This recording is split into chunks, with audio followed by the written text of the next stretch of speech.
Hey there, Alex here. This is the ZenFone 5, a new mid-range phone from ASUS. Like most devices in this price range, it's not promising to be the best or most innovative smartphone around. It's just trying to do as much as it can at a more reasonable price, and I think ASUS has done a pretty good job here. It starts from the outside with a very 2018 looking design.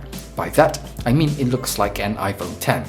A notch at the front, a vertical camera layout, and a glass back. Nothing we haven't already seen.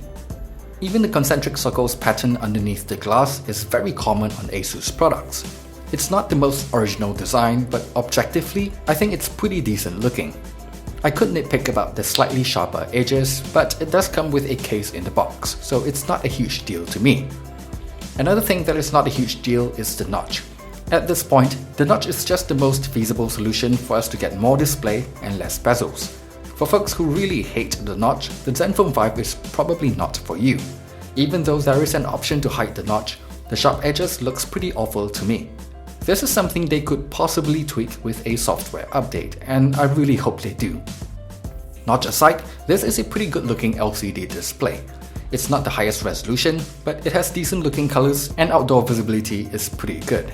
So I really did enjoy consuming media content on this phone, especially since it has a dual speaker setup as well. It does distort a little at higher volumes, but it still sounds way better than what most other mid-range devices offers. In terms of day-to-day use, the ZenFone 5 performs like a lot of other mid-range devices as well with a mid-range Snapdragon chipset. So relatively quick app launches, good touch response, and decent gaming performance.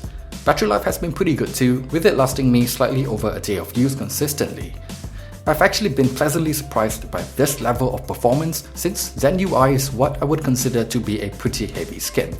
It actually looks a lot like Samsung's TouchWiz UI.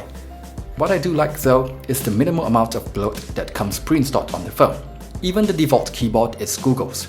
I was actually surprised to find that even some of the default apps can be disabled, something I don't often see. It also comes with a huge amount of customization options and features. Customizations to the navigation bar, granular controls for the display, gestures for launching apps, double tap to wake and sleep, and many more. It almost feels like ASUS is just taking all the features from different phones and then just implementing everything. Like I've mentioned earlier, the performance is still pretty decent and most of the options are off by default. So while I still prefer a cleaner software experience, this is still not that bad I guess. I just find it a little funny that a skin with so many features is called Zen UI. There's absolutely nothing Zen about this. Let's talk about the camera next, which is one of the better rated mid-range phones by DxOMark. In actual use though, I would say it's just slightly above average. The image quality for the most part looks pretty decent. The HDR effect can look a little over the top sometimes, but the Auto HDR mode activates reliably, which is good. Low light performance is also pretty decent for a mid-range device. It has a wider angle secondary camera as well, which I do prefer over a telephoto lens. The image processing can be a bit heavier at times, especially in low light, but it's not that bad if you don't pixel peep. It even has hardware stabilization, which you don't see that often on mid-range devices, so video quality is decent as well. The front camera works well in good lighting and comes with a portrait mode, but in low light, it's very prone to camera shake. I'll have the link to all the images I took below, so be sure to check them out.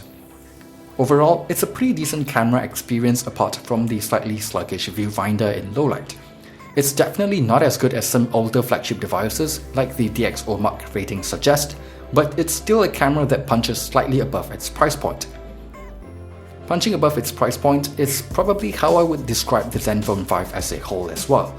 It comes with good hardware, does all the basic stuff well, the camera is pretty decent, it comes with stereo speakers, and the design of the phone actually looks pretty good to me. Oh, and if you need it, the headphone jack is still here, and it even comes with the very popular face unlock feature as well, even if it is a little slower. So overall, I definitely think that if you're looking for a relatively cheap mid-range device and don't mind the software experience, the ZenFone 5 is worth a look. It's actually a pretty impressive phone for its price. Thanks for watching my review of the ZenFone 5.